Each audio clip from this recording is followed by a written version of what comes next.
Ah, la Bonsoir technique. à toutes et tous. Bienvenue de nouveau dans cet espace d'échange chez la Sagesse Équine. Donc, pour ceux et celles qui connaissent pas, moi, je suis Rebecca et je fais partie de la Sagesse Équine. La Sagesse Équine, c'est un collectif de femmes qui a été créé par Alexandra Meulemans, qui est de Belgique, il y a quelques années, qui a été rejoint par Aline Bourjal, qui est de France, et par moi, qui suis de Suisse. Je les ai rejoints en août dernier. Alors, je vous demande un petit instant, on a encore des personnes qui arrivent. Hop, waouh,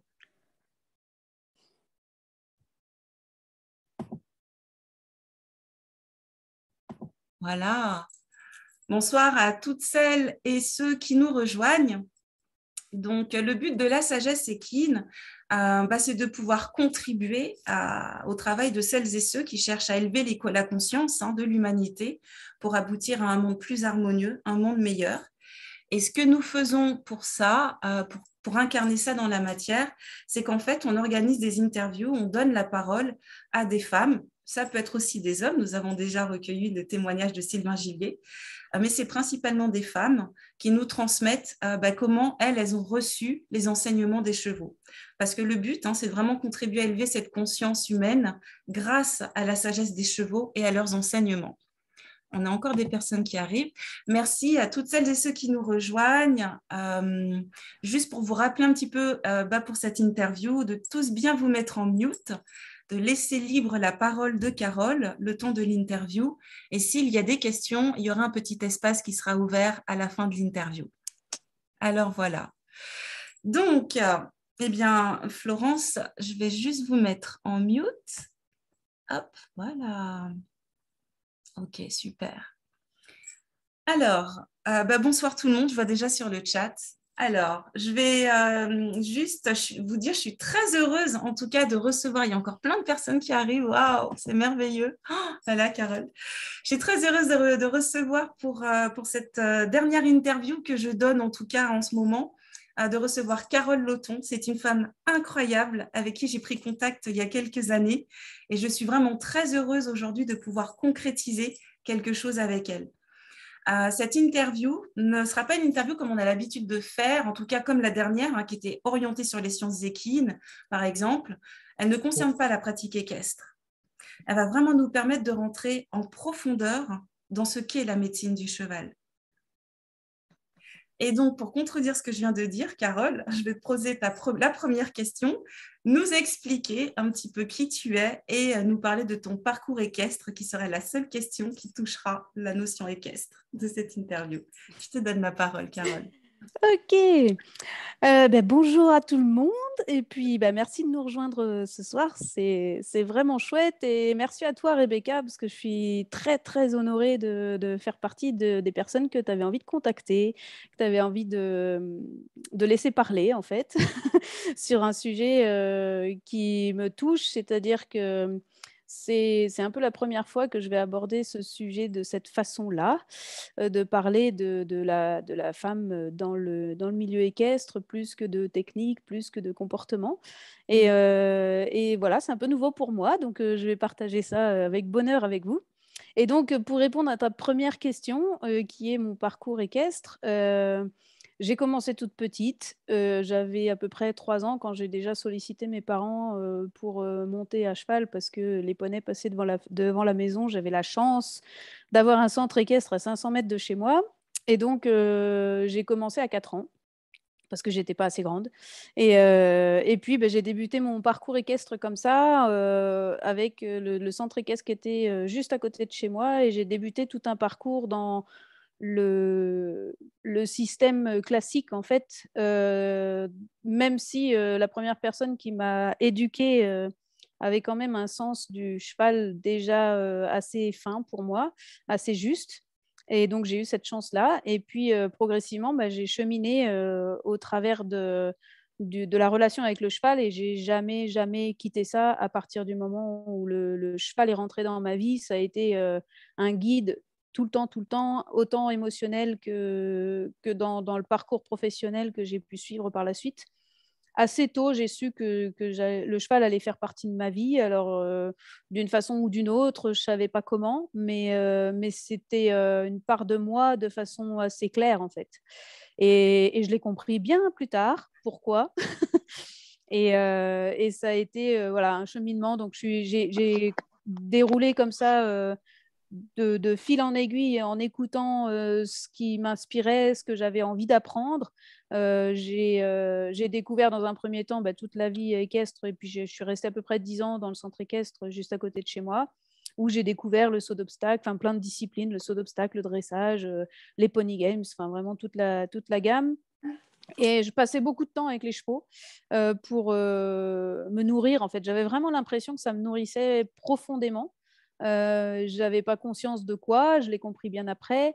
Et puis, j'ai cheminé comme ça en découvrant au fur et à mesure ce qui existait. Donc, j'ai pratiqué aussi un petit peu la voltige. Et au fur et à mesure que j'ai grandi et que j'ai fini mes études, je me suis dit, bon, bah, j'ai envie d'apprendre l'anglais, donc je suis partie en Irlande avec ma petite voiture et puis j'ai découvert le monde du cheval dans la chasse à courre, dans l'apprentissage de l'anglais aussi. J'ai appris tout le vocabulaire autour des chevaux et j'ai découvert un milieu et puis un univers de personnes qui étaient très près du cheval, qui vivaient avec les chevaux concrètement, c'est-à-dire qu'ils passaient plus de temps avec les chevaux qu'avec leur famille.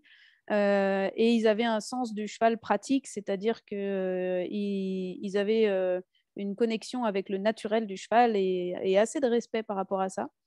Et puis ensuite, je suis allée en Angleterre, donc j'ai confirmé aussi cet apprentissage de la langue en pratiquant aussi donc le saut d'obstacle, la préparation des chevaux à la vente.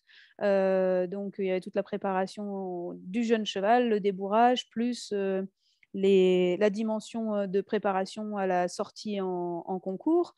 Et moi, je débourrais des chevaux. Enfin, il m'avait confié des chevaux à débourrer en plein champ, des chevaux qui avaient déjà 6 ans, qui faisaient 1,60 m 70 au garrot.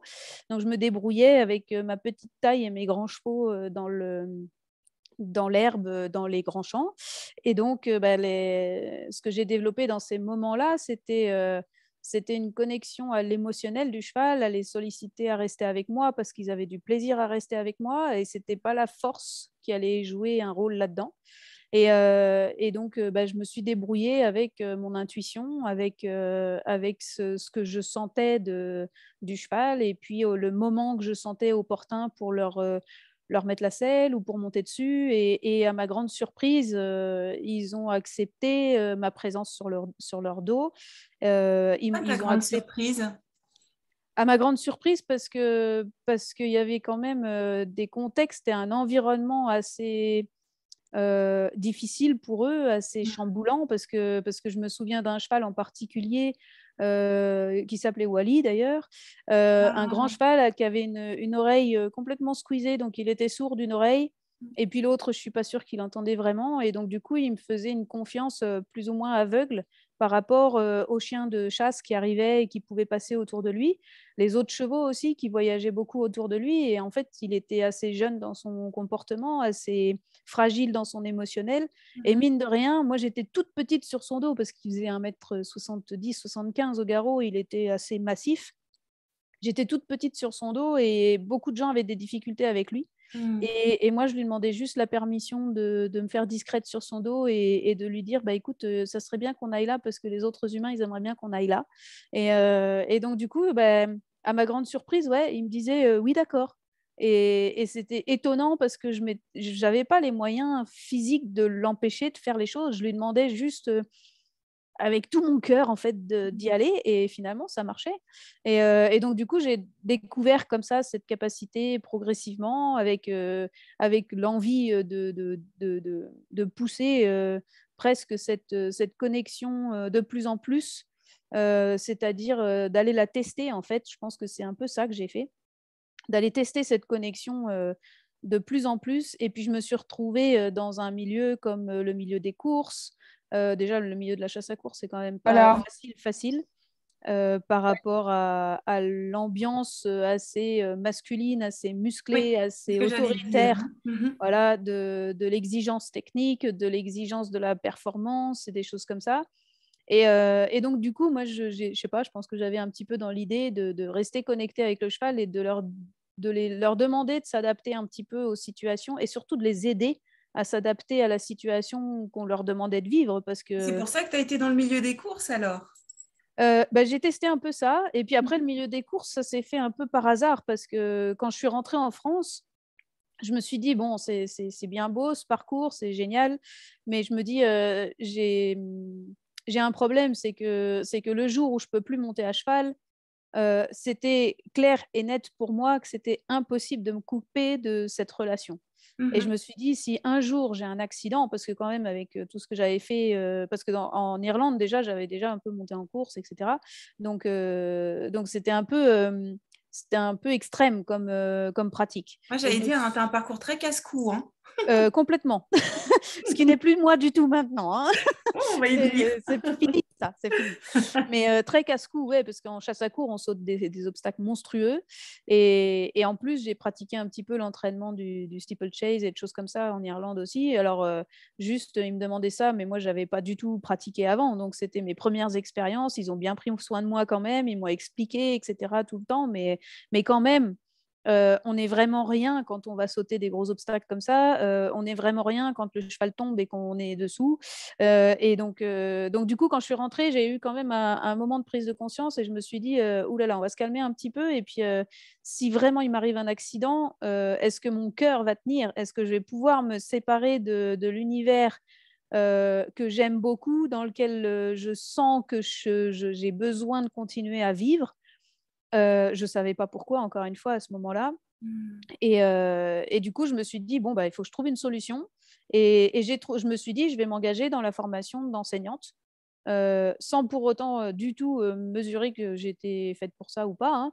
Je me suis dit, je vais trouver un moyen de pouvoir y rester, c'est-à-dire qu'une fois que je pourrais plus monter à cheval, une fois que je pourrais plus être apte à monter en tant que cavalière, bah, je trouverai un autre moyen d'être au contact des chevaux et puis éventuellement, je pourrais transmettre ce que j'ai appris. Mhm. Et donc, du coup, c'est comme ça que j'ai envoyé des CV puis des demandes un peu partout. Et le monde des courses m'a attrapée.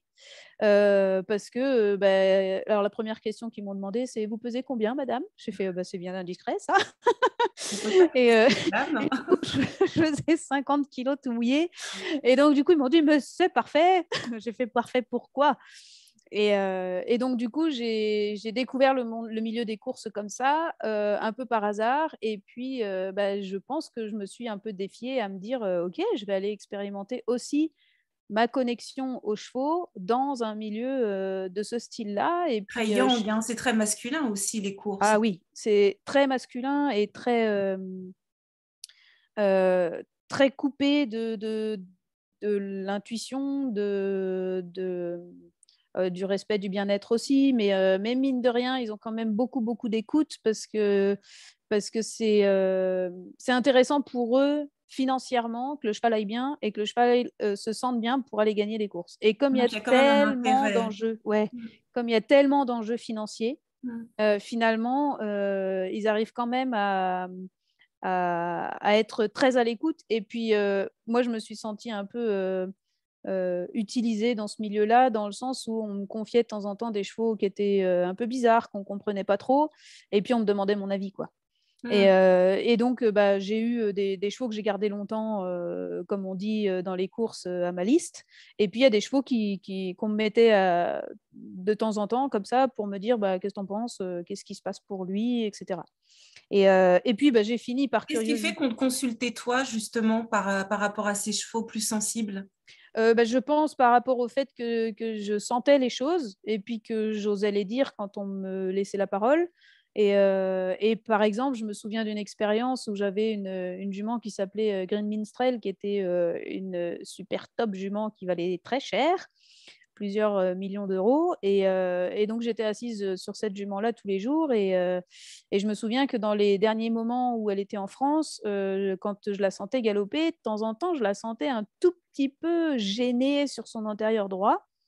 Et donc, je l'avais signalé à mon entraîneur. Et puis finalement, la course qu'elle a fait après, elle l'a pas faite comme ils disent. C'est-à-dire, elle n'a pas fait sa propre course. C'est-à-dire qu'elle n'a pas couru comme elle avait l'habitude de courir. Et du coup, elle finit, je pense, quelque chose comme 9e, alors qu'elle était, enfin, elle était vue gagnante pour cette course-là. Elle était favorite. Et donc, du coup, ils se sont posé des questions. Et finalement, elle a été vendue à ce moment-là. Elle est partie aux États-Unis. Et en fait, ils ont fait des radios. Et il se trouve qu'elle avait un petit bout d'os qui se promenait dans son pied et qui, de temps en temps, me faisait dire qu'elle était un petit peu sensible, quoi. Et donc, Donc, du on coup, te ça consultait par changeait. rapport à ta sensibilité, Ouais, à ta façon de voilà, percevoir les choses. Et ça voilà. fonctionnait aussi d'un point de vue émotionnel par rapport au cheval. Comment tu t'y trouvais, toi, dans tout Non, ça d'accord? non, non. Là, de toute façon, à ce moment-là, l'émotion, elle a pas de place autre que ce cheval-là, il peut pas passer devant, il n'y arrive pas. Donc ça, c'était décrire l'émotion qu'en fait le cheval avait peur de se retrouver tout seul. Mais c'était voilà des constats qu'ils arrivaient à faire. Mais mine de rien, ils respectaient ça parce qu'il y avait l'enjeu financier. Et donc du coup, ils préparaient les chevaux en fonction de ce que les chevaux pouvaient montrer de leur comportement en fait dans le troupeau, enfin dans le peloton ou en, en, en deuxième position, ou comment ils arrivaient à les entraîner pour que le cheval arrive à gagner. Et puis par rapport à ça, ils écoutaient quand même les cavaliers, mais c'était pas traduit du tout par rapport à le terme émotion, quoi. Et toi, C'était justement, qui avais résultat. vraiment des facultés très sensibles, comment tu arrivais justement dans ce milieu à vivre ta sensibilité avec les chevaux? Elle était complètement introvertie. Elle était très perceptible à l'intérieur de moi, mais jamais, jamais j'en parlais. C'est-à-dire que l'expression de l'émotion était, à mon sens, interdite dans ce milieu-là. Donc le masque et puis le corps physique que j'ai bâti, le masque et la protection mentale, la protection émotionnelle et la protection physique que j'ai bâti, donc qui se tourne autour de la musculation, du fait de jamais parler des émotions, et puis Mm. une protection mentale en se disant je vais avaler plein de connaissances pour arriver à parler beaucoup technique et pas parler d'émotions. Et Et donc pourtant, du les coup je chevaux me ont suis réussi à percer ça. ah ben, bien sûr, parce qu'ils sont connectés en direct avec Mm. l'émotionnel. Donc, j'arrivais à communiquer intérieurement et avec le cheval. Et c'est là, par la suite, où j'ai découvert cette capacité de communicante animale, par exemple. C'est-à-dire qu'en gros, j'ai beaucoup, beaucoup communiqué intérieurement avec mes chevaux, ou alors à voix haute quand j'étais toute seule avec eux. Mais, et du coup, c'est pour ça qu'à ma grande surprise, ils faisaient ce que je leur demandais. Et puis, ils étaient OK pour partager ça avec moi et poursuivre mon idée, même si j'étais pas super tendre non plus, parce que moi, j'avais la pression masculine derrière qui me disait il faut y aller, dépêche-toi. Et puis, celui-là, il faudrait qu'il avance un peu plus vite. Et puis voilà. Enfin, bref, c'était pas simple. Mais dans ce milieu masculin, voilà, je me suis construite comme ça, ce que je regrette pas, mine de rien, parce que j'ai accepté de me pardonner aussi les choix que j'ai faits. Mhm. Et en me pardonnant, en fait, j'arrive à voir le positif de tout ça. C'est-à-dire que dans le positif que j'ai pu recueillir de tout ce milieu-là, c'est que j'ai appris beaucoup sur l'équilibre du cheval, sur le fonctionnement du cheval, sur les limites du cheval, sur le cœur que le cheval peut avoir, cette capacité à donner plus qu'il est capable de donner. Mhm. Donc tout ça, je l'ai jamais oublié, et je le garde en moi et je le respecte beaucoup. Ça m'aide beaucoup maintenant à sentir quand est-ce que le cheval n'est pas lui-même, en fait. Quand est-ce qu'il sort de son naturel et qu'il fait les choses pour l'humain et pas pour lui. Ah. Et ça, Tu m'amènes à j'arrive te poser à... cette question justement qu'on avait eue quand on discutait. À ce moment-là, quelle était cette mission en fait que tu sentais avoir par rapport aux chevaux? Ouais, alors, au-delà du fait que quand même, c'était hyper grisant de galoper en pleine vitesse avec un Ouais, cheval, très clair. franchement. Bien pourtant. Ouais, ça c'est génial. Euh, Au-delà de ça, je m'étais vraiment sentie investie du fait d'adoucir la vie du cheval dans le milieu humain et d'expliquer au cheval comment il peut plus facilement comprendre le milieu d'humain. Alors comprendre, c'est une chose, mais plutôt en tout cas s'adapter. C'est-à-dire que même s'il est débordé d'émotions, bah, si je l'accompagne un peu, si je le rassure un peu, bah, finalement, il arrive quand même à exécuter ce qu'on attend de lui. Et du coup, soit de ne pas subir l'énervement de l'humain qui est fâché parce qu'il n'a pas gagné la course, soit euh, pas être à l'aise physiquement pour franchir un obstacle, parce que l'idée, c'est que quand même son corps soit relâché. Plus le cheval est en confiance, plus il est relâché, plus mieux il saute. Et donc, du coup, de ne pas se mettre en difficulté voilà, sur un obstacle parce qu'il y a de la contraction. Et donc, du coup, je me suis vraiment sentie ma première partie de vie, en fait, avec les chevaux, investie d'une mission de protéger les chevaux du milieu humain et de les aider à fonctionner avec l'humain Mhm. avec un peu plus de douceur et surtout un peu plus de compassion, je pense. Mhm. Et donc voilà, ça a fonctionné comme ça dans les courses pour moi et aussi dans toute l'idée de la chasse à courre, etc. Et puis au fur et à mesure, ça a basculé dans un autre état d'esprit. Oui, justement, j'allais te demander comment ça a transmuté de passer de cette mission de pouvoir être le trait d'union pour le cheval dans le milieu humain. Euh, Comment ça a évolué pour toi? Ça aboutit à quoi d'autre en fait? Euh, c'est là où il y a eu quand même pas mal d'autres d'autres étapes. Donc essentiellement les choses qui m'ont fait changer d'optique, ce sont particulièrement des expériences personnelles qui m'ont amené à des chocs émotionnels assez puissants et qui ont fait que je me suis retrouvée dans une situation émotionnelle complètement ingérable, on va dire. J'ai vécu dans un premier temps, je pense, un espèce de burn-out, mais émotionnel. C'est-à-dire que je me suis retrouvée dans une situation où, en fait, j'ai complètement paniqué autour de mes 30 ans à peu près, parce que je ne ressentais plus d'émotion. Et j'étais arrivée à un tel surmenage, entre guillemets, émotionnel, qui était du fait, à mon avis, et avec le recul que j'ai maintenant, du fait de bloquer mes émotions comme enfermée dans une cocotte minute. Et que, à force de les bloquer, finalement, à force de les étouffer, finalement, elles n'arrivaient plus du tout à s'exprimer. Donc, j'ai vécu et j'ai senti comme une incapacité de me mettre en colère, une incapacité d'aimer, une incapacité de ressentir quoi que ce soit. Et alors là, j'ai vraiment paniqué parce que je me suis dit, j'ai vécu jusque-là grâce à mes émotions, mes intuitions qui me guidaient, je les ai absolument camouflées, ça j'en étais consciente. Enfin, consciente à ce moment-là, non, maintenant j'en suis consciente. Mais, et du coup, je les ai complètement étouffées et je les ai anesthésiées en fait. Mhm. Et tellement anesthésiées qu'à un moment donné, ça n'existait plus. Et là, je me suis dit, OK, je ne peux pas vivre comme ça, en fait, c'est pas possible.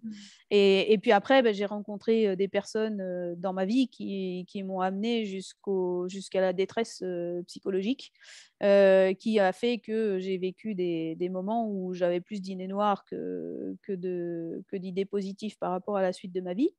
Et ce blocage émotionnel, ces chahuts émotionnels m'ont vraiment fait percuter qu'il fallait que je les écoute, ces émotions, qu'il fallait éventuellement que j'en parle. Et donc, du coup, j'ai eu toute une transition avec l'école de légèreté, je pense, qui était un juste milieu entre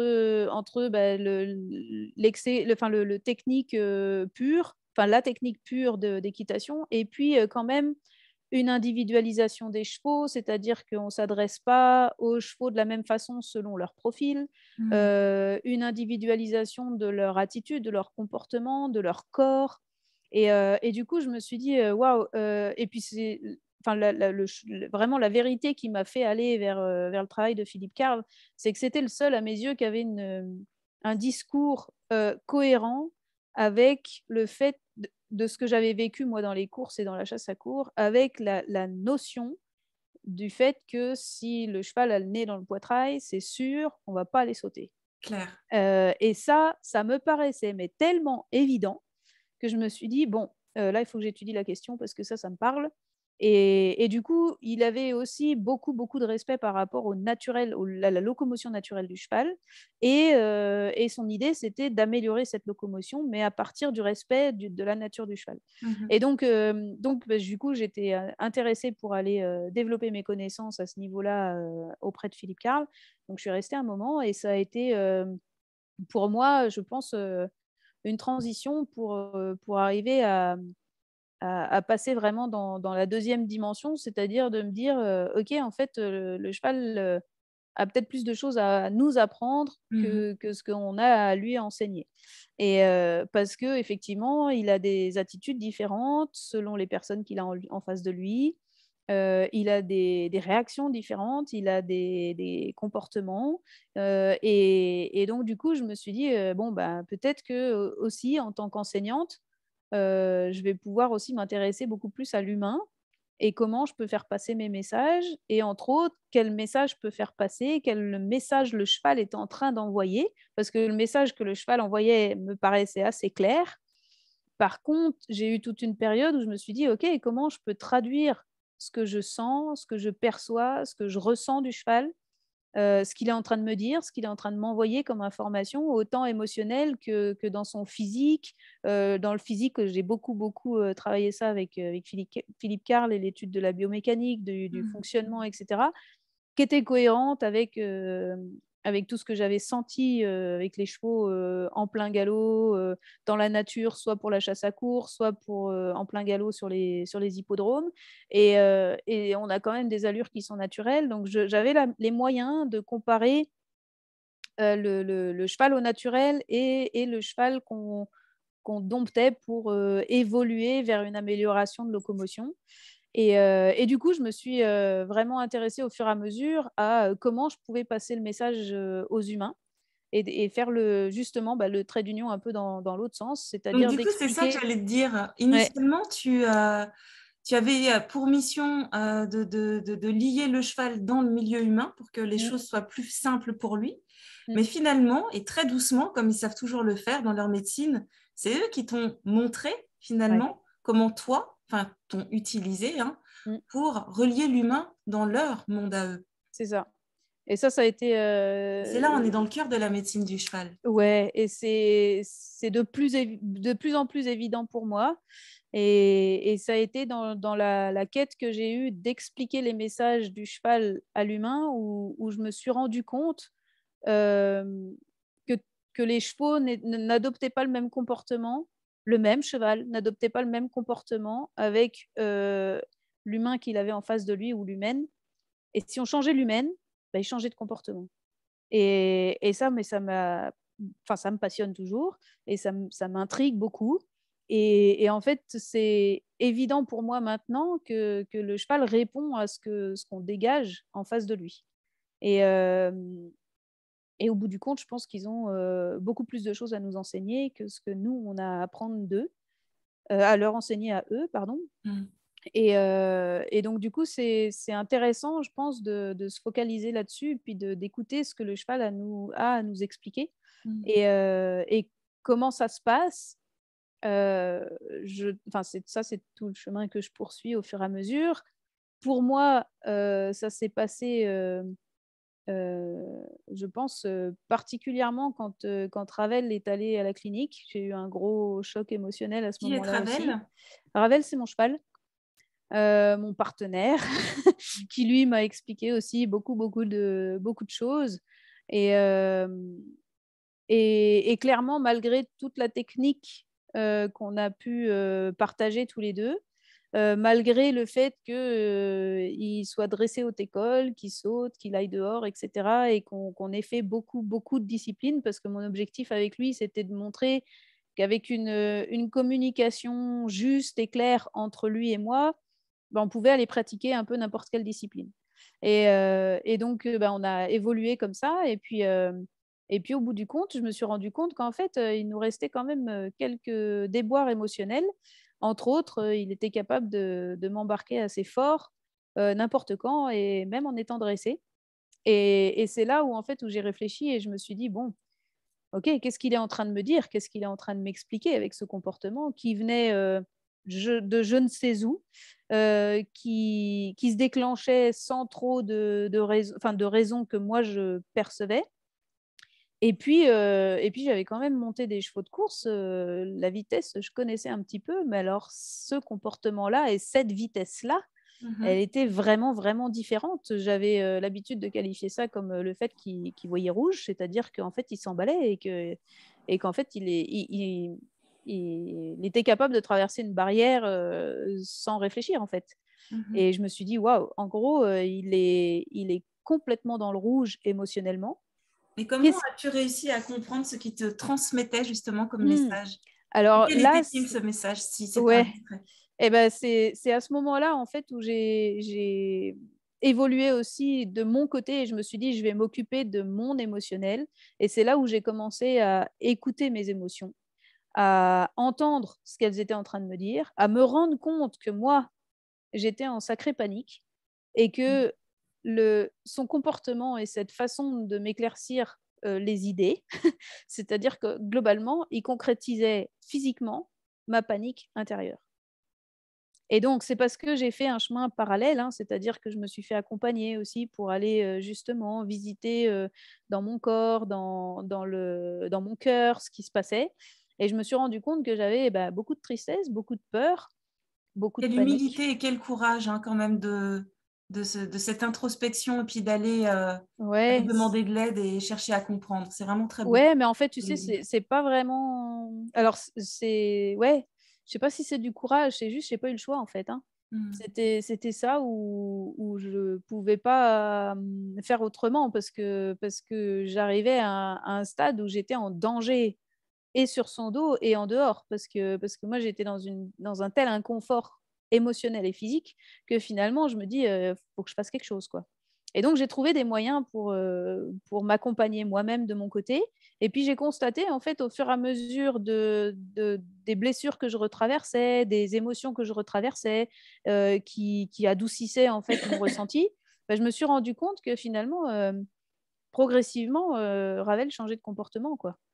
Et je me suis dit: «Waouh, ouais, OK, donc en gros, peut-être que la peur, à l'origine, c'est plus la mienne que la sienne» et au travers de communication animale, au travers de soins énergétiques, on ressentait puis enfin, c'était traduit qu'il avait une sensibilité très affinée aussi, mais dans une communication animale, c'était ressorti qu'il avait pas peur. Et Mm. je me suis dit: «Ouais, OK, d'accord» et en fait, il répondait à mon émotion à moi et donc c'est surtout parce que j'ai commencé à réfléchir un peu à ce qui se passait pour moi, que j'ai constaté que son comportement changeait et là, par exemple, je continue encore à faire ces séances, donc ça s'appelle la méthode de libération des cuirasses, plus, tout le fonctionnement que j'ai de réfléchir à la connexion de mes émotions et à les écouter et puis à pas chercher à les bloquer, à pas chercher à les contrer, à pas me laisser me fâcher contre elles, mais rester bienveillante avec moi-même. Et quand je vais pas bien, eh ben, je vais pas forcément passer du temps avec mes chevaux ou alors différemment, je m'installe à côté d'eux et je leur demande rien quand je suis pas apte. Et donc, du coup, j'ai appris à me connaître comme ça. Et puis maintenant, c'est assez rigolo parce que quand je reviens de ces séances et que je me sens apaisée, je vis des choses mais assez fantastiques avec mes chevaux. Une fois, je me souviens où je pense que j'ai pleuré beaucoup, beaucoup, beaucoup dans ma séance. Et j'étais partie, donc ça dure en général, on part sur 2 jours quand on va faire ces séances-là. Et je suis partie ces 2 jours-là. Et avant, Ravel était tombé sur la glace et je me suis dit, waouh, il va pas être bien et il risque d'être raide quand je vais rentrer parce que voilà, il avait fait son petit séjour à la clinique, donc il a encore des séquelles physiques. Et donc j'étais inquiète pour lui. Et quand je suis rentrée, moi je pense que j'avais déchargé beaucoup, beaucoup d'émotionnel et de tension. Et quand je suis rentrée le dimanche, je me suis dit non, mais j'ai envie d'aller les voir. Et puis je les ai lâchés juste dans le manège tranquillement. Et puis j'ai passé un petit peu de temps avec eux. Et là, il m'a fait une démonstration de bien-être où il a explosé dans le manège, il est parti au galop, il m'a fait il s'est cabré, il a envoyé des ruades, etc. Et je me suis dit, Voilà. waouh, mais en Ça fait, a il est en montré que pleine tout allait forme. bien. Ouais. Ouais, c'est ça. Et ça m'a fait un chaud au cœur et je me suis dit, en fait, il est juste en train de me dire, tout va bien, t'inquiète pas, ça va aller. Et donc, il y a plein de synchronicités comme ça dans ce que moi je traverse et ce que je constate du comportement de mes chevaux. Et j'observe beaucoup, beaucoup, beaucoup ça. Je l'observe chez moi et je l'observe chez tous mes élèves. Et en fait, ça devient ma passion et ça devient aussi ma mission, c'est-à-dire que j'ai traversé beaucoup de choses un peu difficiles, j'ai retraversé des blessures un peu compliquées et j'ai pas envie de garder ça pour moi, j'ai pas envie de, de garder enfin de pas offrir la possibilité aux autres femmes de retraverser ces choses-là, de pas s'en inquiéter parce que c'est pas parce qu'on pleure beaucoup et qu'on décharge ça que c'est plus compliqué après. Au contraire. Et donc, l'idée, c'est que nos chevaux vont nous dire, là, il y a un truc bloqué là.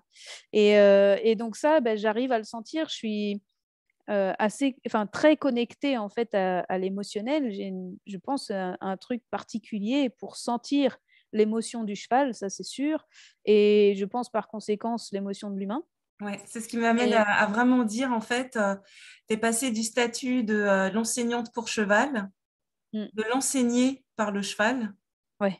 et en plus, tu es celle qui transmet. Oui, et puis c'est important pour moi. Et puis ça, c'est une vocation que j'ai découverte assez tard, en fait, de pouvoir partager ça avec les autres humaines et les autres humains. Et en fait, j'ai été très timide pendant longtemps sur le fait d'en parler, sur le fait de le partager, parce que c'était difficile pour moi de comprendre et de me laisser l'opportunité de croire qu'en fait, l'émotion avait le droit à la parole, en fait. Parce que dans toute ma première partie de vie, l'émotion, elle était juste interdite Imprimé. d'expression et complètement comprimée, quoi. Mhm. Et donc, du coup, pendant longtemps, je me suis dit, bon, je le vis intérieurement, mais surtout, j'en parle pas.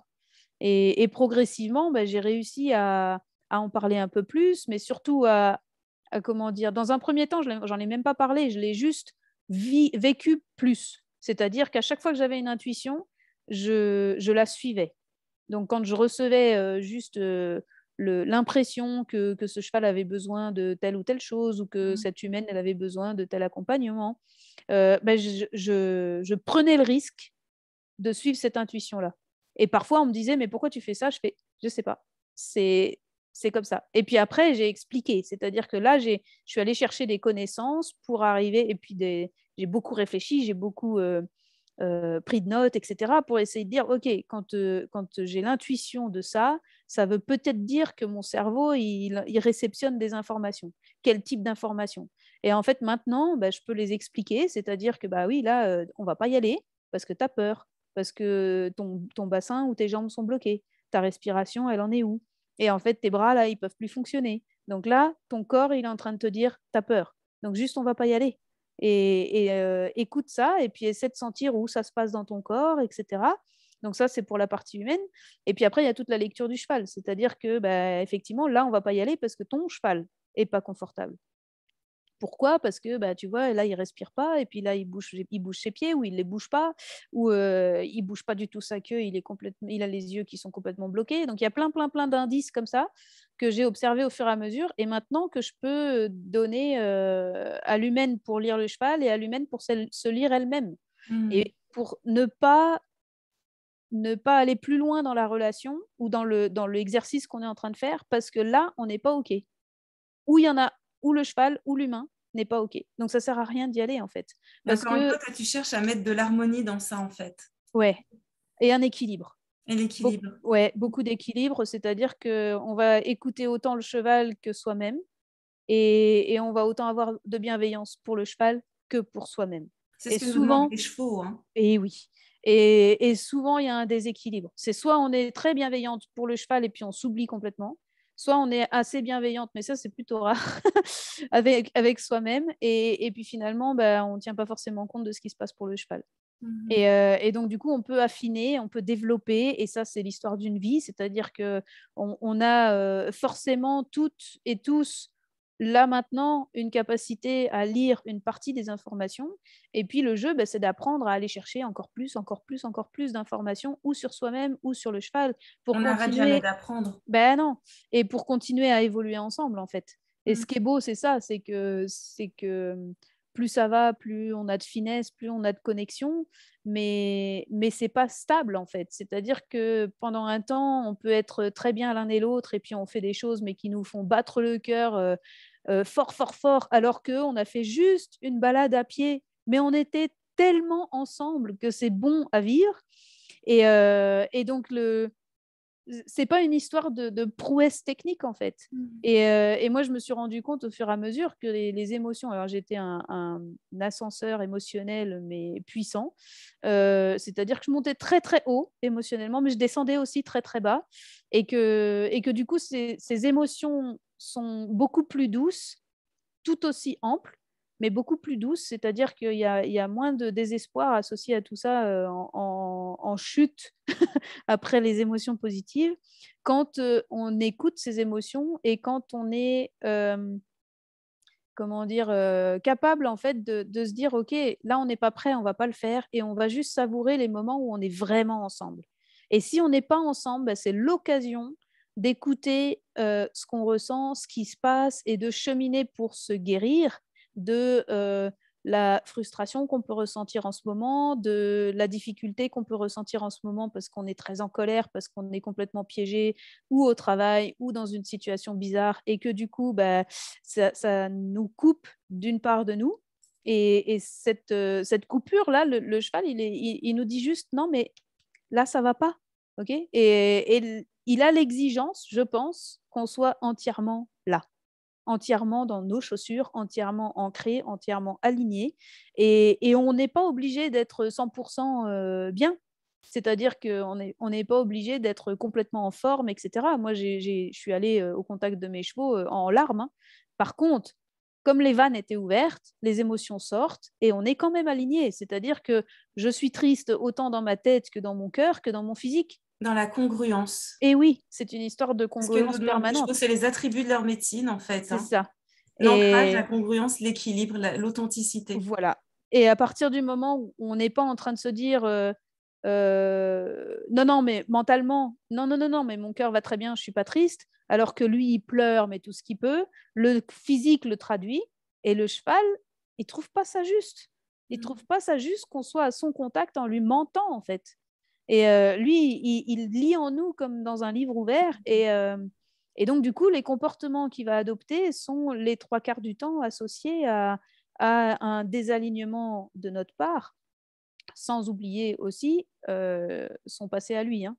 Oui, Donc, c'est un lui, il a individu toute sur sa... Terre et en Voilà, milieu humain, tout à effectivement. fait. Il Mm. a toute sa dimension aussi, et c'est ce que je traduis, moi, dans mon concept des trois bulles, c'est-à-dire que on va parler de la bulle de l'humain, on va parler de la bulle du cheval, et on va parler de la bulle que l'on forme tous les deux.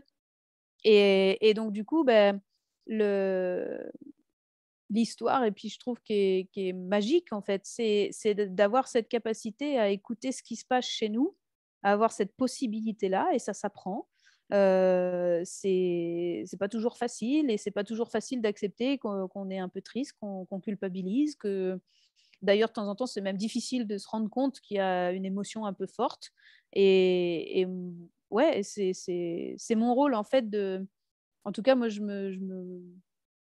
traduis ce que le cheval raconte, et puis après, je mets beaucoup de bienveillance pour amener les messages, parce que j'ai aussi été victime de ça, c'est-à-dire que quand on est débordé d'émotions, c'est un peu facile de nous dire, voilà, t'es comme ça, et puis vas-y, débrouille-toi avec ça. Et donc, oui, on sait très bien qu'on ne va pas forcément très bien à ce moment-là, mais il y a aussi des moyens de progressivement apprivoiser soit la blessure, soit l'émotion, pour se dire ah oui, mais en fait, je peux peut-être, si comment dire, ma difficulté est importante aujourd'hui, je peux peut-être m'offrir du temps facile avec mon cheval sans pour autant aller me confronter à une difficulté supplémentaire. Ça m'amène justement à cette troisième question. Cette semaine, sur ta page, tu as posé la question: que vous évoque cette photo? Alors, je parle, pour celles et ceux qui nous écoutent, de la photo qu'on a choisie, toutes les deux, pour illustrer l'événement. Moi, j'ai attendu cette occasion pour te répondre à cette question. Et en fermant les yeux, je la revisualise. Je vois cette femme sur ce cheval, dans ce champ de graminées hautes. Et je vois beaucoup de mélancolie d'une femme qui s'est redressée sur le dos d'un cheval avec la rondeur de la bonté dans ses yeux. Et toi, Carole, je te pose la question, que vois-tu sur cette photo? Cette photo, elle me touche beaucoup parce que déjà, c'est mon partenaire de vie, c'est comme ça que je l'appelle. C'est Ravel qui m'a beaucoup chahuté dans les périodes un peu cruciales de ma vie et qui m'a bousculée très clairement. Il m'a bousculée en me faisant très très peur. Il m'a bousculée en allant jusqu'au bord de la mort plusieurs fois à la clinique. Et en fait, à chaque fois, je me suis dit, OK, j'ai des messages à entendre de ce qui me confronte à vivre. Et à chaque fois, je me suis dit, bon, bah, OK, j'ai entendu ce message-là et je vais prendre soin de la part de moi que tu es en train de bousculer. Et bah, ça n'a pas été facile et puis je le remercie, mais 1000 fois de sa participation parce qu'il me pardonne, énormément d'erreurs, énormément de faux pas et c'est hallucinant ce qu'ils peuvent nous pardonner d'ailleurs.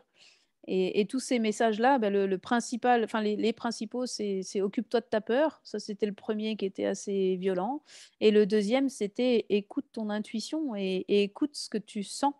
Parce que si de toute façon, il m'a dit: «Stop» très clairement, aux présentations, aux choses à la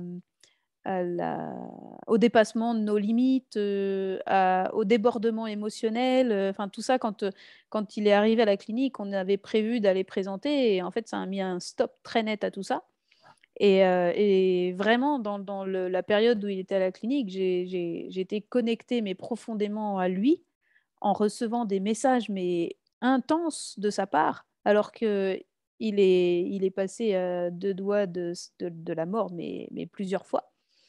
Et à chaque fois, je lui posais la question: «Beh, qu'est-ce qu'on prend comme décision? Est-ce que tu veux faire ça? Est-ce que tu veux faire ça?» Il me répondait, mais il me répondait en me regardant droit dans les yeux, en se redressant mais c'était hyper concret et il était hyper sensible à ma voix quand il était en salle de réveil. Je suis arrivée, il s'était pas relevé et le chirurgien, il m'a dit: «Mais j'ai jamais vu ça». Je suis arrivée et en 1 minute, il a fait tout ce qu'il pouvait et il s'est mis debout et c'était mais cette connexion intense, je suis ressortie de là, je me suis dit: «Tu ne peux pas l'ignorer. Ça existe, en fait Mhm. et c'est pas possible de te dire que ça existe peut-être» parce que souvent, c'est ce que je me disais. Je me dis: «Oui, bon, bah, peut-être que c'est ton cerveau qui fait, une synthèse rapide des connaissances que tu as et puis pouf, quoi» et en fait, à partir de là, je me suis jurée à moi-même et je l'ai juré à mon cheval droit dans les yeux. Je lui ai dit: «Partir de là, j'écoute mon intuition et je lui fais confiance». Et Mhm. donc, j'ai pris des risques, c'est-à-dire que, bah, dans les stages, par exemple, quand je vois un nouveau cheval ou même un couple de façon générale, je m'interdis de faire des plans, en fait. Je les observe, je les écoute avec mon cœur, avec toutes mes connaissances, bien sûr, et j'écoute l'intuition que j'ai. Et de temps en temps, bah, c'est pour ça que je les emmène souvent sur des trucs, que moi j'ai pas prévus et que les personnes n'ont pas du tout prévu non plus d'ailleurs. Et plus ça va, plus mes élèves me disent: «Bon, bah, de toute façon, on te fait confiance donc bah, OK, chouette, c'est parti». Et vraiment déjà ça rend mes séances beaucoup plus faciles parce que j'ai pas de devoir d'accomplissement, j'ai pas de choses à prouver, je suis juste, qui je suis et je me sens plus légère avec ça et légère dans le sens, heu, je suis connectée à mon cœur et c'est beaucoup plus confortable que d'être connectée à son cerveau, en fait. Là, tu es juste en train de nous expliquer en fait que tu as compris avec Ravel qu'il n'y avait pas que la matière en fait. Mmh, La matière n'était pas le tout. non. Et pour donner une entièreté au tout, il fallait considérer l'invisible autour de nous. Mm. Et c'est pas parce que c'est invisible et inquantifiable que c'est... Déjà, ce n'est pas parce que c'est invisible que ce n'est pas quantifiable, parce que ça existe. Mm. Et ça, Oui, c'est oui. vraiment très beau. Et ça Et m'amène à poser cette question, justement. Euh, je crois que je la pose toujours en fin d'interview, cette question. Mais alors là, elle prend avec toi un sens, mais vraiment très concret. Passer de la cavalière à la femme de chevaux, quel est le conseil que tu peux nous donner justement de cette femme de chevaux pour devenir ce que tu es aujourd'hui, une femme qui court avec les chevaux? Justement pour rendre hommage à Clarissa Pinkola Estés et son livre Femme qui court avec les loups. Cette liberté, de cette féminité qui s'exprime dans son entièreté en courant avec l'individu entier et sauvage qui est à côté de nous. Mm. Euh, je pense que c'est le fait de laisser tomber les barrières, de laisser tomber les protections, ce qui n'est pas facile, c'est-à-dire les protections qui peuvent être autant physiques, dans l'utilisation de la force musculaire, de la force physique. Donc, en tant que femme, on a quand même moins cette notion-là parce qu'on se sent moins puissante physiquement, surtout face à un cheval. Et donc, du coup, on utilise plus d'autres moyens pour communiquer avec eux et d'autres stratégies. Mais on peut quand même avoir l'idée d'utiliser la force. Et donc, le jeu, enfin, pour moi, en tout cas, ça a été cette expérience-là, c'était de me connecter, de me reconnecter à ma féminité, c'est-à-dire d'oser en plus un peu plus l'exprimer, c'est-à-dire tout ce monde intérieur. Et pour moi, la féminité, c'est cette notion d'intuition, c'est cette notion d'émotion, c'est cette notion d'écoute intérieure qui est tout à fait possible pour les hommes aussi, hein, parce que chacun a une part féminine, une part masculine. Hein. Mhm. Et donc, la part masculine que j'ai moi développée au départ m'a protégée de beaucoup de choses, mais elle m'a aussi un peu isolée de ma féminité. Et donc, le chemin que j'ai fait pour retrouver justement ce naturel et puis cette féminité, ça a été de faire tomber mes barrières, de faire tomber mes protections. Alors, c'est hyper flippant, ça c'est clair et net. Ça veut dire que on se pardonne le chemin qu'on a fait. Déjà, chaque étape, on en voit le positif. Et puis, progressivement, on vient accepter cette vulnérabilité, cette fragilité qu'on peut avoir. Plus on l'accepte, plus finalement, il y a une autre force qui naît, je trouve, intérieurement. C'est-à-dire que ce n'est pas une force physique, ce n'est pas une force de conflit, mais c'est une puissance intérieure qui est plus liée à une lumière et à une légitimité d'être soi-même.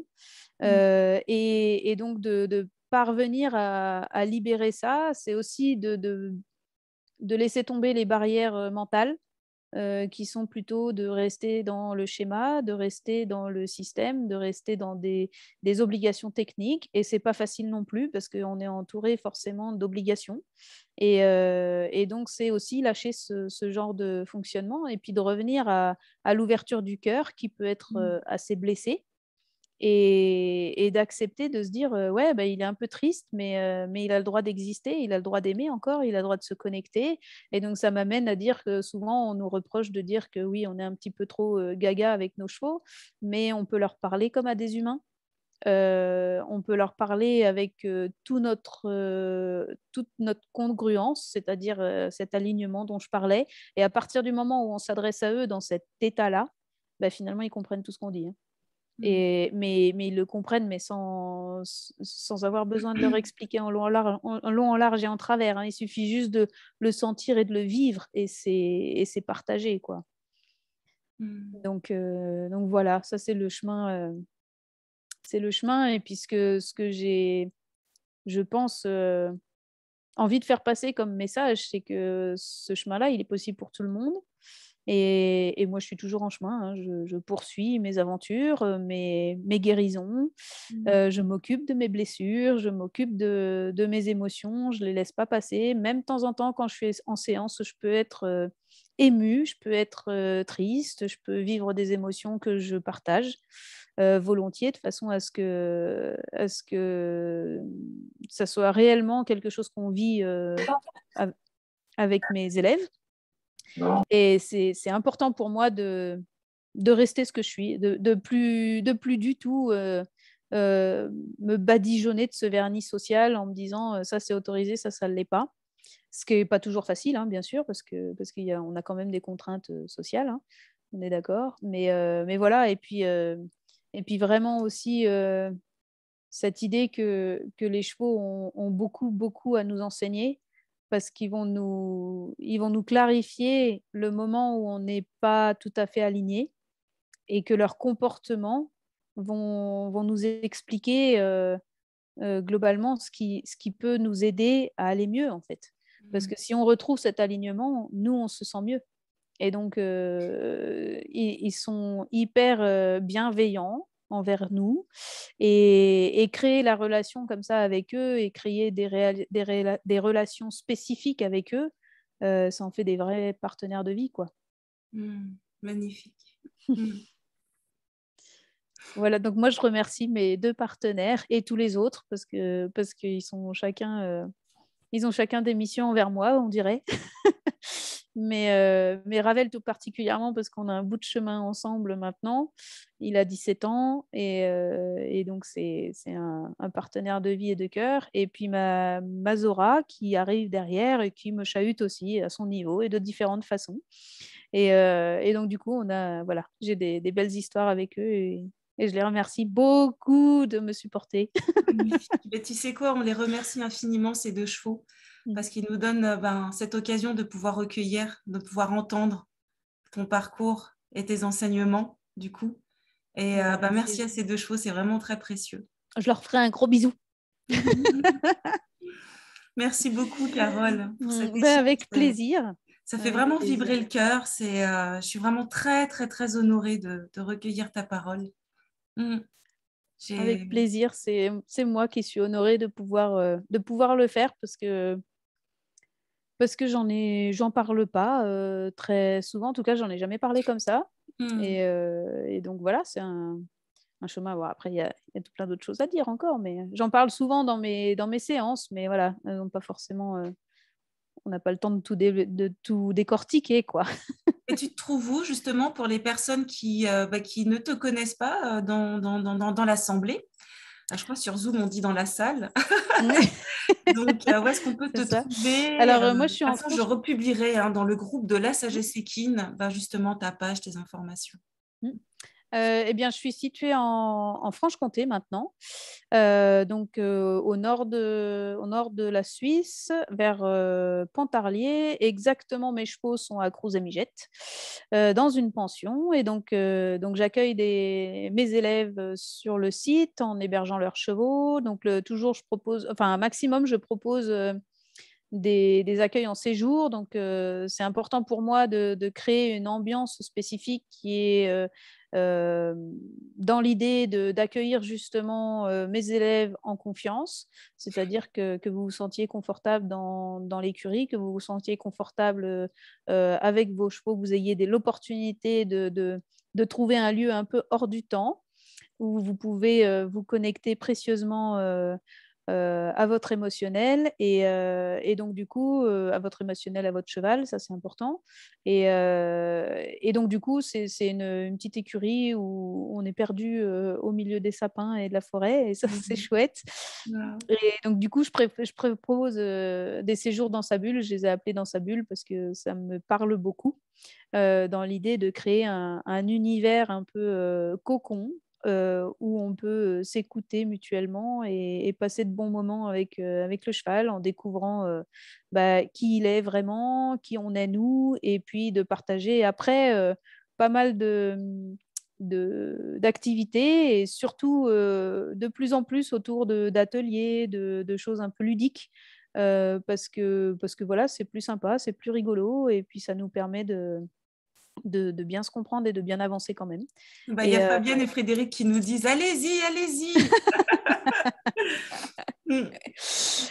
Ouais, c'est assez confortable comme environnement. On a un super petit resto juste à côté.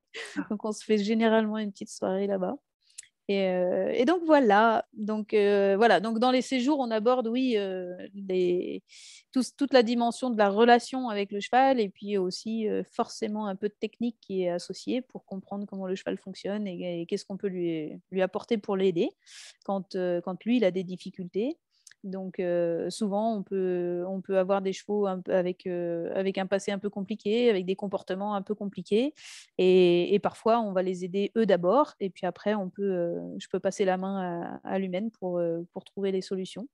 Mais en tout cas, voilà, dans les séjours, vous repartez avec beaucoup d'éléments pour être autonome, en tout cas. Merci beaucoup, Carole. Voilà. Mais oui, merci infiniment. Ben, avec plaisir. Je vais laisser un petit peu de place pour recueillir, si tu le souhaites, hein, Oui, 2 ou 3 questions. S'il y a des oui, oui, personnes oui. qui veulent poser des questions, vous pouvez aller dans le chat ou juste lever la main. Comme ça me donne la possibilité de voir.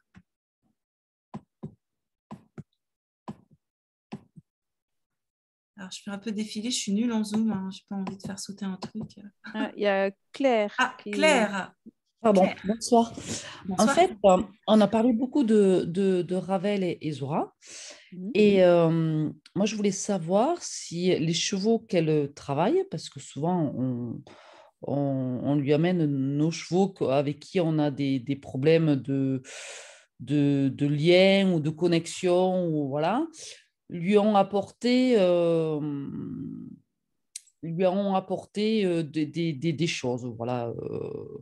Des émotions, lui ont fait comprendre, voilà, euh, ce qu'elle était ou dans quel état d'esprit elle était.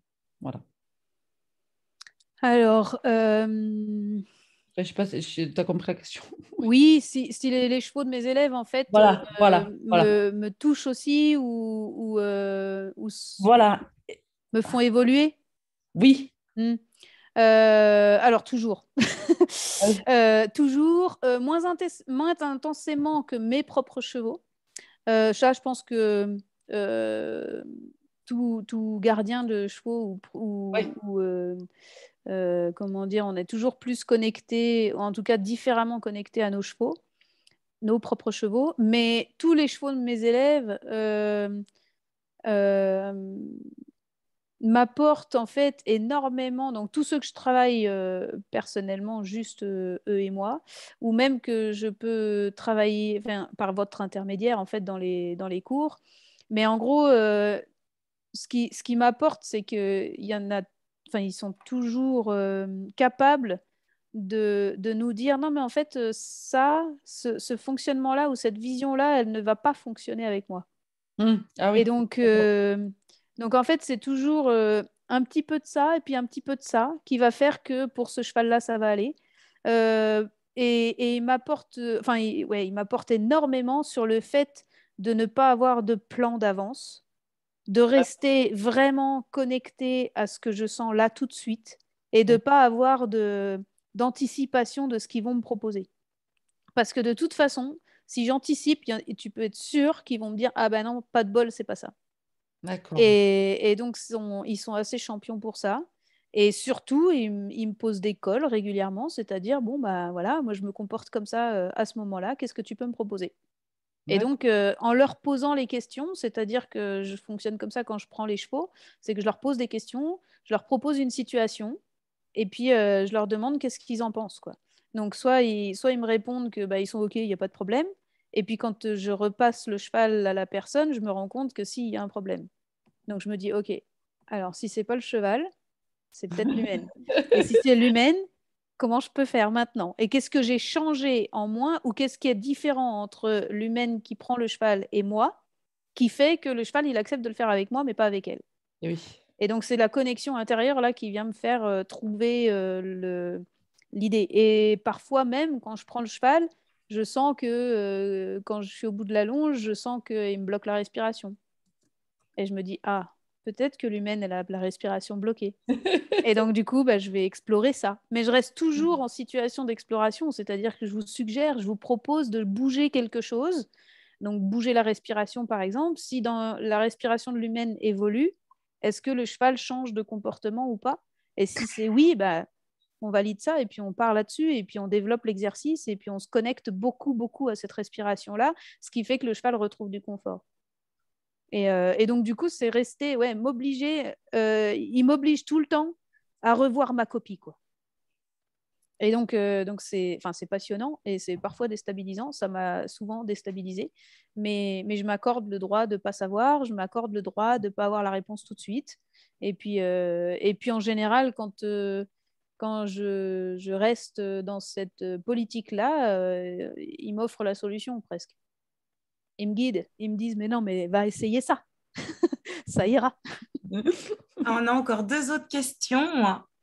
Alors, je vais Oui. prendre ces 2 autres questions, puis après, on va, si ça convient pour tout le monde, pouvoir ensuite fermer le cercle, parce que c'est un cercle. Donc, il y a Fabienne qui demande si tu peux nous en dire plus sur la libération des cuirasses. Oui, bien sûr. Si, par exemple, Alors, tu peux m'envoyer par la suite un lien et je le mettrai sur le mhm, groupe de la Sagesse Equine, le oui, groupe oui, en oui. fait, sur Facebook. Donc, la libération des cuirasses, ça, c'est quelque chose que j'ai découvert il y a une petite dizaine d'années maintenant. Et parce que j'ai fait tout un chemin d'accompagnement psy avec des psys classiques où, à un moment donné, je me suis. J'ai clairement fait un petit bilan et je me suis dit, OK, j'ai bien compris, j'ai bien conscientisé tout mon parcours et puis les difficultés que j'ai rencontrées, les douleurs que j'ai connectées, et puis je me sentais intérieurement dans un corps complètement bloqué. Donc, pour l'image, par exemple, j'avais l'impression d'avoir un tube métallique à l'intérieur de mon corps qui était froid et dur. Et c'était hyper inconfortable physiquement. Et je me suis dit, bon, bah, j'ai très bien compris, entre guillemets, la merde dans laquelle j'étais émotionnellement. Et je me suis dit, OK, super, mais maintenant, comment je fais pour vivre? Parce que comment je fais pour retrouver du goût à la vie alors que je suis consciente de tout ça? Parce qu'il y a toute la partie où tu deviens consciente et c'est juste un peu effrayant. Et donc, j'ai trouvé la solution, enfin, j'ai trouvé une solution, en tout cas, c'est d'aller rencontrer les douleurs qui sont bloquées dans le corps. Et la méthode de libération de cuirasse, c'est un peu ce fonctionnement-là, c'est qu'on utilise des outils. C'est Annelise Labonté qui a créé cette méthode et qui en gros, explique que toute émotion qui n'a pas été complètement traversée ou qui a été bloquée ou qui a été, euh, comment dire, refoulée dans notre vie, donc toute émotion, hein, ça fait beaucoup. Donc toute émotion qui a été refoulée dans notre vie va s'engrammer dans le corps à un endroit particulier. Et ça explique d'ailleurs les douleurs qu'on peut avoir. Et le jeu, ça va être d'aller reconnecter ces douleurs à l'aide d'outils, c'est-à-dire qu'on marche sur des balles, on s'allonge sur des bâtons ou des choses comme ça, et on fait des tout petits mouvements dans ces zones-là. Et souvent, donc soit il y a des jours où c'est pas douloureux du tout, et il y a des jours c'est une douleur infernale. Et le principe, c'est de respirer dans cette douleur et d'accepter cette douleur, de la vivre et de la laisser exister en fait, et de la laisser remonter jusqu'à ressentir l'émotion qui est associée à cette douleur physique. La douleur physique, en fait, c'est comme la surface de l'iceberg. Et puis, on va, par exemple, avec la balle, pomper comme ça avec le pied. Hein, et puis, il y a des jours, on n'a pas mal. Hein, et puis, un autre jour, il y a une douleur, mais qui vient de on ne sait pas où. Et puis, on reste comme ça dans la balle. Et puis, on respire la douleur, on la vit, on reste avec. C'est ça qui n'est pas forcément facile. Et on laisse arriver l'émotion. Associé à cette émotion, donc ça peut être de la tristesse, ça peut être de la colère, ça peut être le besoin de crier, etc. Et associé à cette émotion, par la suite, si on continue ce chemin-là, ben, finalement, on va avoir une image. Alors, soit ça peut être une image visuelle, ça peut être aussi un ressenti, c'est-à-dire la sensation d'être dans le ventre de sa maman, la sensation d'avoir 10 ans, la sensation de retrouver une connexion à une partie de notre vie. C'est-à-dire qu'une fois, moi, je me souviens d'avoir remonté comme ça et puis d'avoir ressenti la joie et puis le bonheur que j'avais de courir partout quand j'avais 4 ans, quoi. Et de sentir l'herbe sous les pieds, etc. Donc, ça remonte comme ça tranquillement. Mais au départ, il y avait une émotion qui était un peu étrange. Ça peut être des émotions positives, ça peut être des émotions négatives.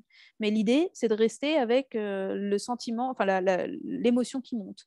Et en fait, en retraversant chacune des douleurs comme ça, progressivement, finalement, on arrive à revisiter et à retraverser les blessures. Et il se trouve qu'une fois qu'on les a retraversées, finalement, quand on a reconnecté une blessure de tristesse ou de profonde frustration, de trahison, de choses comme ça, donc les 5 blessures dont on parle régulièrement, elles peuvent ressurgir comme ça de notre corps et à travers notre corps à notre esprit, et puis nous donner l'occasion, en fait, de les retraverser. Et ça, je trouve que c'est un cadeau à se faire, dans le sens où on n'a pas l'occasion de revivre ce qui s'est passé avant. Et je trouve que c'est un bon moyen de se pardonner aussi, c'est-à-dire que finalement, on a une deuxième chance. Et toutes les émotions qui ont pu être traversées quand on était enfant, quand on était bébé, quand on était même dans le ventre de notre maman, finalement, c'est tout plein d'émotions comme ça et un bagage émotionnel avec lequel on arrive sur Terre. Et finalement, moi, j'ai sensation de temps en temps de porter quelque chose qui ne m'appartient pas, quoi.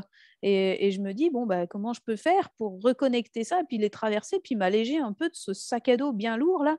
Et donc, j'ai découvert ça, et puis maintenant, je continue à le pratiquer. Et franchement, alors, au début, j'ai eu des dossiers un peu lourds qui étaient un peu difficiles, mais au fur et à mesure, ça s'adoucit. Et puis régulièrement, l'idée, c'est d'aller... de se donner rendez-vous à soi-même vraiment et d'utiliser ces outils. Donc, c'est tout simple, hein. Ce sont des balles, des choses comme ça. Alors, moi, je suis accompagnée parce que je suis encore pas tout à fait capable de le faire toute seule parce que ça me ramène à une résistance du corps physique que je connais bien, liée justement au fait que je me suis entraînée physiquement et que du coup, je me suis beaucoup entraînée à résister à l'émotion. Et ça reste engrammé en moi. Et donc, du coup, je mets beaucoup de temps à laisser passer l'autorisation de rester avec la douleur.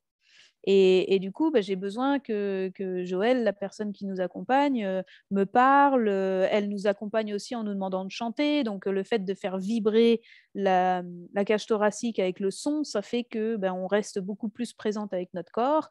Et donc, cet accompagnement fait qu'au fur et à mesure, je me libère de mes blessures et que je suis de plus en plus, je trouve, apaisée, en fait. Et ça fait du bien. Voilà. Merci beaucoup, Carole. Donc, du coup, il y avait une deuxième question, mais tu viens d'y répondre, hein. Est-ce possible de savoir, c'est Priscilla qui demande, de savoir une partie des aides extérieures que Carole a consultées ou fait appel par rapport à la libération des émotions? Je lis les questions du chat parce que dans le replay, elles ne seront pas visibles. Oui, ouais. Donc, du coup, je pense effectivement que Carole a bien répondu à ta question, Priscilla. Oui, tu nous dis oui complètement. Une autre Priscilla demande: ma relation avec mes chevaux a évolué positivement, notamment la connexion, depuis que Carole intervient à la maison. Merci Carole, ce n'était pas une question. Voilà. Tant mieux alors. Je suis très Merci. contente, Priscilla. Vous avez été Oui. tellement nombreux ce soir, mais merci infiniment. Il y a eu beaucoup d'interactions sur le chat aussi. Carole, tu es une personne vraiment lumineuse. Ça fait vraiment plaisir. Merci Merci beaucoup d'avoir beaucoup. accepté. Avec plaisir. Non, mais c'est moi qui suis touchée parce que vraiment, c'était une occasion pour moi de parler de tout ça. Et c'est parce que tu m'as posé la question qu'en fait, ça se fait parce que j'avais pas l'idée de répondre à cette, à cette notion de la place de ma place de femme dans le milieu équestre. Et je trouve que c'est important à partager parce que c'est pas forcément un milieu facile. Et en fait, c'est possible de s'y épanouir et c'est possible de renaître, je pense, grâce aux chevaux. Et c'est important de le savoir. Et puis, je te remercie de m'avoir laissé la parole à ce sujet-là. Je suis très touchée. Merci à toi. Je suis très touchée d'avoir recueilli ta parole. Merci bien. C'est Merci gentil. à toutes et tous Et puis, d'avoir été ouais, là. merci beaucoup à tout le monde de votre présence. Et puis voilà, je vous ai partagé ce qui m'est cher. Et je serais ravie de le partager avec qui en a envie. Mm. Tout le monde est en train de dire merci beaucoup. Je vous laisse 2-3 petites secondes pour remercier et que tu puisses lire tous ces messages. Et je vais juste arrêter l'enregistrement. Et avant de fermer cet espace, alors j'arrête l'enregistrement. Recording stopped.